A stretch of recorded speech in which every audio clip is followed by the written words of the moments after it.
বন্ধুরা আজকের আমি আপনাদের মজাদার একটা মিষ্টি রেসিপি বানিয়ে দেখাবো বন্ধুরা, যেটা আপনারা আগে কখনো খাননি।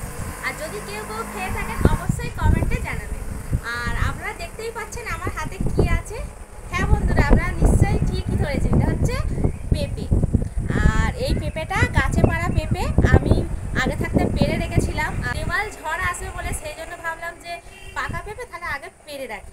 আর রাত্রিবেলা ঝড় এসেছে আর সেই ঝড়ে গাছটা পড়ে গেছে। তার আগে আমি এই পাকা পেঁপে পাড়ার ভিডিওটা তুলে রেখেছিলাম। আর আমি এই পেঁপেটা কেটে আপনাদেরকে দেখাবো। আর এই পেঁপে দিয়ে আমি আজকে রসগোল্লা বানিয়ে দেখাবো। আপনারা প্রথম থেকে শেষ পর্যন্ত অবশ্যই ভিডিওটা দেখতে থাকবেন। তাহলে বন্ধুরা এবার পেঁপেটা কাটি। পেঁপেটা পুরো একদম মিষ্টি রসালো একদম। আমি খোসা ছাড়িয়ে নিয়ে চলে এসেছি ছাদে, প্রচণ্ড গরম। এবার আমি এই পেঁপেটা কাটছি।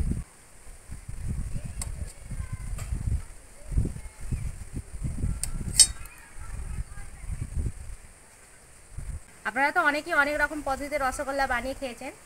আজকে ভাবলাম আমি আপনাদেরকে নতুন ধরনের একটা রসগোল্লা বানিয়ে দেখাবো।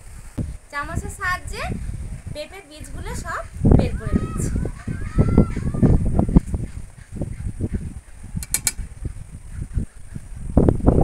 এই পেঁপে সাদা অংশটা চামচের সাহায্যে ফেলে দিচ্ছি।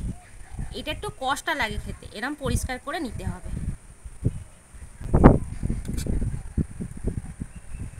আর আমি একটা মিক্সির জার নিয়েছি, ওই জারের মধ্যে আমি পেঁপেগুলো সব ভরে দেব। একটা পেস্ট বানিয়ে নিতে হবে, ভরে নিচ্ছি।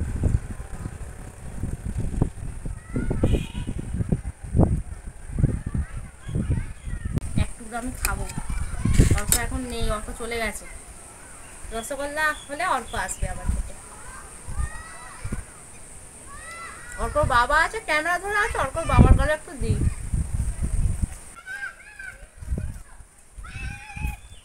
খুব মিষ্টি না?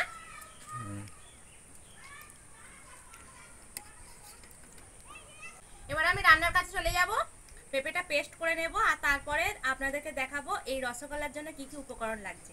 তাহলে এবার চলুন। পেঁপেটা পেস্ট করে নিলাম।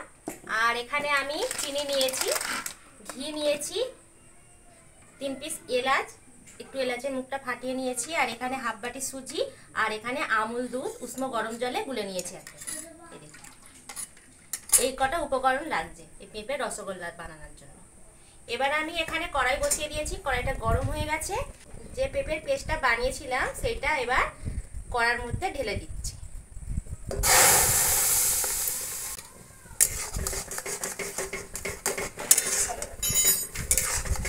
এবারে পেস্টটার মধ্যে লিকুইড দুধ দেবো। তার আগে মিক্সির জারের মধ্যে অল্প দুধ নিয়ে নিচ্ছি। এতে একটু পেস্টটা লেগেছিল, সেটা একটু ধুয়ে কড়ার মধ্যে দিয়ে দিচ্ছি।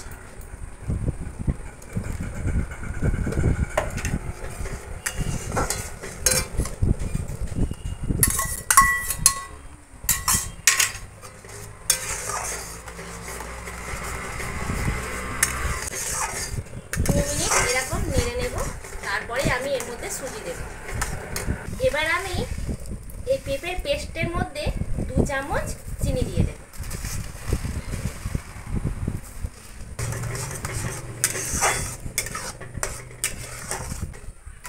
এবার হাফ বাটি সুজি এর মধ্যে দিয়ে দেব। আমি এক হাত দিয়ে সুজি ঢালবো আর এক হাত দিয়ে এরকম খুন্তি দিয়ে নাড়তে থাকবো। একটা ডো বানিয়ে নিতে হবে।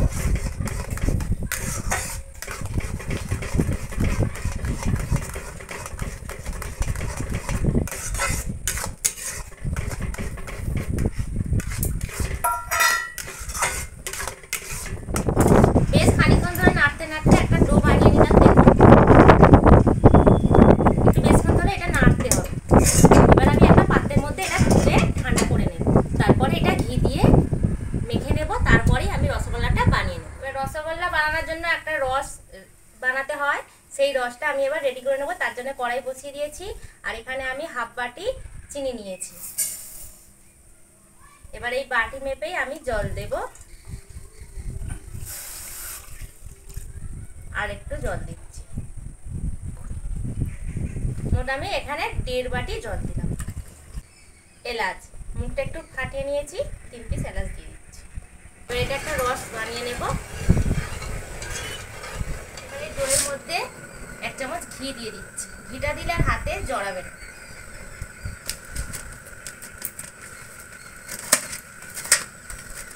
মাখানো হয়ে গেছে। আর এদিকে চিনির রসটাও ফুটতে আরম্ভ করে দিয়েছে। থেকে একটু একটু নিয়ে রসগোল্লার আকারে গোল গোল করে নেব। ঠিক এইভাবে প্রত্যেকটা আমি রসগোল্লা রেডি হয়ে গেছে।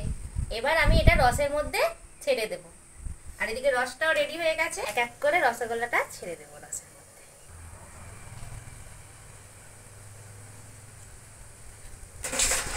2 থেকে 3 মিনিটের জন্য ঢাকা দিয়ে দেব।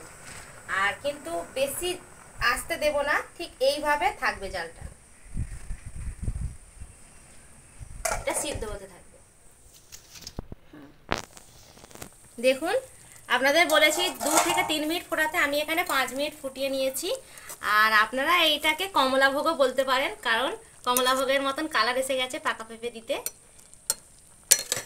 গ্যাসটা বন্ধ করে দিয়েছি। এবার ঠান্ডা করে আপনাদেরকে দেখাবো। ছাদে চলে এলাম ফের। রসগোল্লাও বলতে পারেন আপনারা, কমলাভোগও বলতে পারেন। পুরো কমলাভোগের মতন কালার চলে এসছে। আর আমি এখানে কড়া সমেত ধরে নিয়ে চলে এসেছি। আর অর্ক পেঁপে কাটার সময় ছিল না। অর্ক পাকা পেঁপে খেতে একটুও পছন্দ করে না। আমি যখনই রেসিপি বানিয়ে দিই তখনই ও খায়। ওই জন্য চলে এসছে, আজকে ও দেখাবে। বন্ধুরা, তোমরা কমলাভোগও বলতে পারো। পুরো অরেঞ্জ কালার এসছে পেঁপের জন্য। বন্ধুরা, আমি তুলে দিই। আর আপনারা যখন বানাবেন রসটা একটু বেশি করেই বানাবেন। আমি একটু রসটা নিয়ে অল্প নিয়েছিলাম, ফুটে ফুটে একটু রসটা কমে গেছে। এবার আমি বাটির মধ্যে তুলে দিচ্ছি।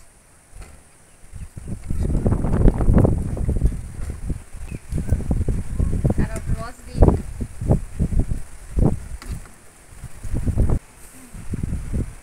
নাও বাবা, ধরো। আর আমি এইটাতে নিয়ে নিই। বন্ধুরা দেখো, বাবাকে ওই চামচটা দিলাম। আরম্ভ করো। বন্ধুরা দেখুন, দেখো তোমাদেরকে মাঝখান দিয়ে কেটে দেখাচ্ছি।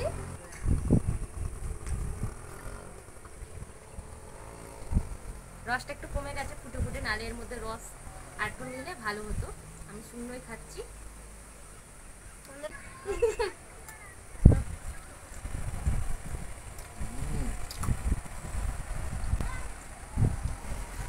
কেমন লাগছে বাবা রসগোল্লা, পেঁপে, কমলাভোগও বলতে পারো। বন্ধুরা, খুব সুন্দর খেতে হয়েছে। সুজি বলে সেই যে ছানার টেক্সচারটা পাবে না, কিন্তু ভালো খেতে বন্ধুরা। আর এটাতে কোনো ভেজালও নেই যে শরীর খারাপ করবে। একদম পিওর আমাদের গাছের পেঁপে দিয়ে বানানো এটা।